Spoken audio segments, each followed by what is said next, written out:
Hi, I'm Dr. Brian Reed, a practicing family physician here in the Houston area, as well as the board chair of the Doctors for Change organization.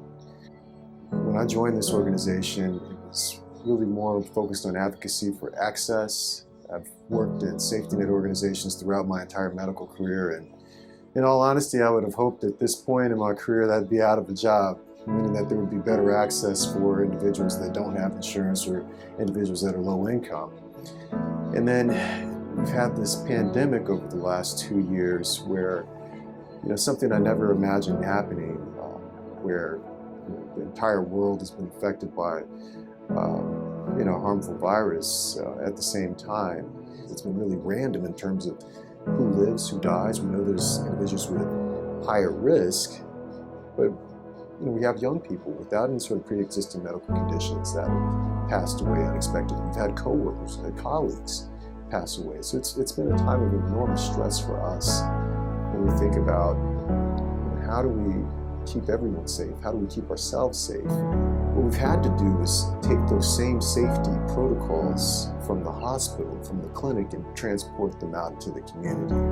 There's a lot of, noise out there. There's a lot of myths about COVID-19, a lot of myths about, why we're doing this or that, or why we're pushing the vaccine so hard.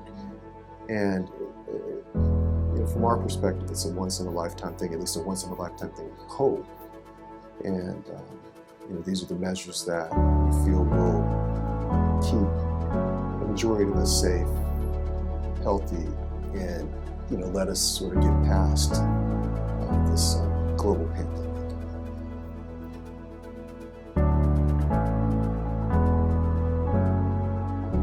So I'm Katherine King. I'm a pediatric infectious disease physician at Baylor College of Medicine and Texas Children's Hospital. I've been involved in the care of patients with COVID-19 since we first started seeing patients here in Houston in March of 2020. I've seen just hundreds of patients in the hospital with severe and sometimes, unfortunately, fatal cases of COVID-19. It is true that most children who get COVID-19 have very mild illness, maybe just a fever for a few days. But the range of illness is quite large, and we can also have patients who are severely critically ill with COVID-19, and we've had patients who've died.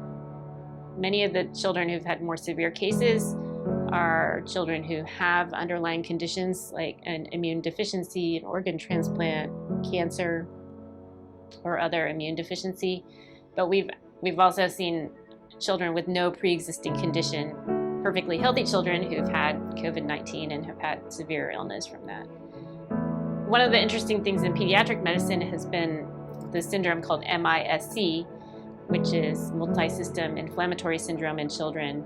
This is an inflammatory condition that can happen a few weeks after the original COVID-19 infection.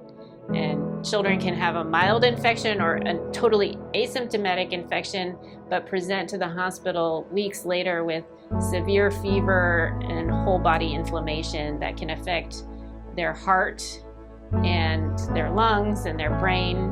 And so in fact, 76% of children who present with MIS-C have required ICU care, which means they're critically ill and they're at risk of dying.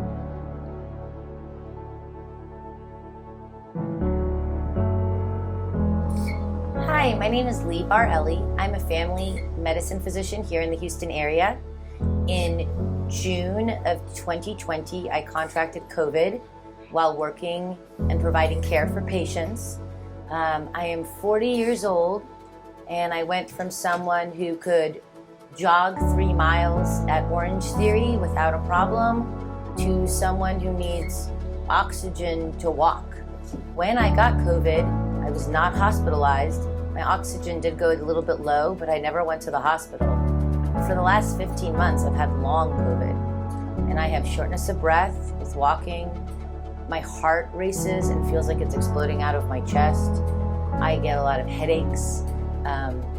Brain fog is such a silly word because what it really feels like is that you just feel hungover and tired and sloggy feeling about your thinking. which when you're an educated person who really cares about thinking is really hard. At this point, I just kind of hang out with oxygen, feeling my heart racing.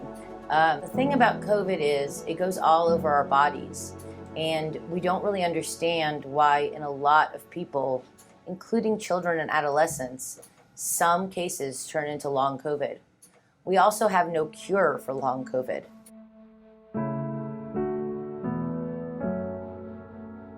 I also want to emphasize that COVID-19 has a real practical impact on families. And you know, so thankfully for the most part, children have mild or transient infections with COVID-19 and they do recover. But even in those cases, it's a pretty costly situation for families to be in, because the children can't go to school for 10 days. The rest of the family has to quarantine for 14 days. You're putting the adults around you at risk, and oftentimes we have elderly grandparents or we have immunocompromised family members who are put at risk. What it means for the family is the parent, only one parent is allowed in the room to be with the child. That parent cannot come and go freely from the hospital because we require testing to come back into the hospital, and it's hugely disruptive and very stressful for the families. So what can we do? You know, I think the masking is hugely important. What we're doing to move activities to the outdoors as much as possible. You know, have your child's birthday party outside. If you're going to gather with other people, do it outside. We're thankfully in Houston right now, the weather is fantastic. So we know that transmission of this virus is much, much lower in the outdoor setting.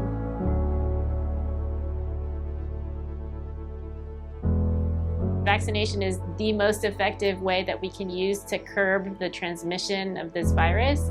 It's a huge tool that we have, thankfully, because of this incredible science and scientific enterprise that we have in the United States, to have come up with a vaccine that's tested and has proven to be safe in the span of just 18 months after the virus was discovered. It helps to keep us safe, and it helps to reduce the chance of emergence of new variants of the virus that may continue to threaten all of us. We have vaccination options for everyone age 5 and up. And the studies that have been done to test these vaccines to show that they are effective and safe have not cut any corners. They have tested these vaccines extremely thoroughly, with great care, and in thousands of children and adults. And now we know that hundreds of millions of adults have received these vaccines and very safely. And we really want you to protect yourself and your family by getting vaccinated. One of the reasons I urge people to get this vaccine is that it's not that, yeah, it's just the flu, you're sick for 10 days, who cares? But in a lot of people, you're not just sick for 10 days. You're sick for months, you're sick for years. And we don't know what that does to a developing brain. It crosses the blood-brain barrier, and COVID gets all over your brain and makes us forget things and have brain fog and have psychiatric issues. And what is that doing to a child's developing brain? We don't know. But I do know that as soon as Pfizer came out for 5 to 11-year-olds, I vaccinated my 5 and 7-year-old because I don't want to find out. And I hope you do the same. My name's Naomi Nash, and I'm 5 and I go to kindergarten. And I already got my first vaccine, but on December 4th I'm getting my second one. But 2 weeks after that, I'm excited because then I get to go to Chuck E. Cheese, and the first thing I'm going to do is ride on a broken giraffe place, and then I can go see my great grandma. I'm Elijah Nash, and I'm in first grade. I hope other people get the vaccine so they can do what they love and go inside, and they can visit their great-great-grandmother and protect people that hadn't had the vaccine.